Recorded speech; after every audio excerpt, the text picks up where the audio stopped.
বাবা আজ সকাল সকাল নিয়ে চলে এসেছিল একেবারে পাকা মাছ। আর আমি যেহেতু একটু ঘুম থেকে দেরিতে উঠি, তাই মা এই মাছগুলোকে নুন আর হলুদ মাখিয়ে রেখে দিয়েছিল।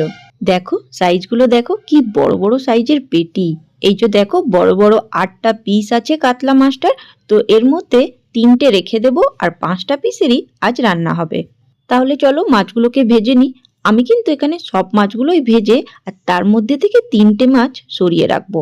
জানো, আমি না আগে মাছ ভাজতেই পারতাম না। মাছ ভাজতে গিয়েই কড়াইতে মাছ চিটে যেত, আর ওটাকে আমি যখনই পাল্টাতে যেতাম, বাস মাছ যেত টুকরো টুকরো হয়ে ভেঙে। আর এই দেখো, মাছ ভাজবার সময় মাছগুলোকে যেই তেলে দিতে যেতাম, বাস ভয় লাগতো যে তেলটা হাতে ছিটে না যায়। তাই মা একটা উপায় বলে দিয়েছে, দেখো এইভাবে খুন্তি করে তেলের মধ্যে মাছগুলোকে দিয়ে দিলে আর তেলের ছিটে আসবে না। এছাড়া আরেকটা প্রবলেম হতো যে মাছ কড়াতে চিটে যেত, আর যখনই মাছটাকে আমি পাল্টাতে যেতাম বাস দুটুকরো হয়ে যেত। ওই টিপসটাও জানাচ্ছি, কিন্তু তার আগে মাছটা বানাবার জন্য যে মশলা রেডি করব তার জন্য লাগবে একটা মিডিয়াম সাইজের পেঁয়াজ। পেঁয়াজটাকে আমি এখানে ছোট্ট ছোট্ট টুকরো করে কেটে নেব। কেটে নেবার পর আমি একটা মিক্সি জার নিয়ে এটার মধ্যে একটু জল দিয়ে পেঁয়াজগুলোকে দিয়ে ভালোভাবে পেস্ট তৈরি করে নেব। দেখো এইভাবে পেঁয়াজের পেস্টটাকে রেডি করে নিতে হবে। এটাকে সাইডে রেখে দিচ্ছি। এবার মাছগুলোকে পাল্টে নিচ্ছি। একটা একটা করে মাছের পিসগুলো পাল্টে নিয়ে, যেমন এই সাইডটা ভেজে নিয়েছি, আবার অপর সাইডটাও ভেজে নেব। মাছ যাতে কড়াইতে চিটে না যায় আর দুটুকরো হয়ে ভেঙে না যায়, তার জন্য মা আমাকে বলেছিল কড়াইটা খুব ভালো করে গরম করার পরই তেলটাকে দিতে। তারপর তেল থেকে যখন ধোঁয়া বের হতে শুরু হবে তখনই এক একটা করে মাছগুলো তেলের মধ্যে ভেজে নিতে।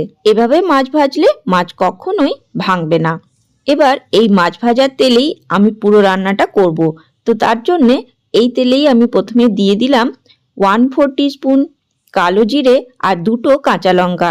এছাড়া এতে আমি যে পেঁয়াজটা রেডি করে রেখেছিলাম সেই পেঁয়াজটাও দিয়ে সামান্য একটু জল দিয়ে এটাকে ভালোভাবে কষিয়ে নেব। গ্যাসের ফ্লেমটা কিন্তু লোতেই রাখবো, নইলে পেঁয়াজটা খুব তাড়াতাড়ি লাল হয়ে যাবে আর পেঁয়াজের কাঁচা গন্ধটাও যাবে না। ফ্লেমটাকে লোতে রেখে 5 মিনিট পেঁয়াজটাকে ভেজে নেওয়ার পর আমি এখানে দিয়ে দেব আদা, রসুন এবং কাঁচা লঙ্কার পেস্ট 1 চামচ মতন দিয়েছি। এবার এই সবগুলোকে ভালোভাবে ভেজে নিতে হবে যতক্ষণ না এর মধ্যে থেকে তেল বেরিয়ে আসে। যেই এর মধ্যে থেকে তেল বেরিয়ে আসবে তারপর এতে আমি মশলা দিয়ে দেব। মশলার মধ্যে 1/4 টিস্পুন হলুদের গুঁড়ো, 1 teaspoon Kashmiri red chilli powder, 1/2 teaspoon জিরে পাউডার আর সামান্য একটু জল দিয়ে মশলাটাকে ভালোভাবে কষিয়ে নিতে হবে। জল এই জন্যে দিচ্ছি, জল দিলে এই যে মশলাগুলো আছে এগুলো কড়াইতে নিচে লেগে যাবে না, আর মশলার স্বাদও খুব ভালোভাবে আসবে আর খুব ভালোভাবে এটা ভাজাও হয়ে যাবে। আচ্ছা, এর মধ্যে বলে রাখি এই মাছের রান্নাটাতে আমি টমেটো ব্যবহার করিনি, কিন্তু তোমরা যদি চাও তাহলে একটা টমেটো দিতেই পারো। এবার এতে দিয়ে দেবো 1/2 চামচ সর্ষে পাউডার। এই সর্ষে পাউডারটা কিন্তু কেনা নয়, এটা ঘরেই তৈরি করেছি। কালো সর্ষেগুলো হয়, ওই কালো সর্ষেটাই মিক্সারে আমি শুকনো গুঁড়ি করে নিয়েছি।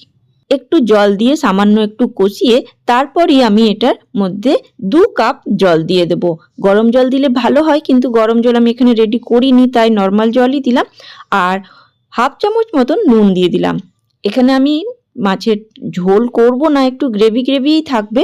তো মাছের জলটা যখন ফুটে উঠবে তখন মাছগুলোকে এক একটা করে ছেড়ে দেব।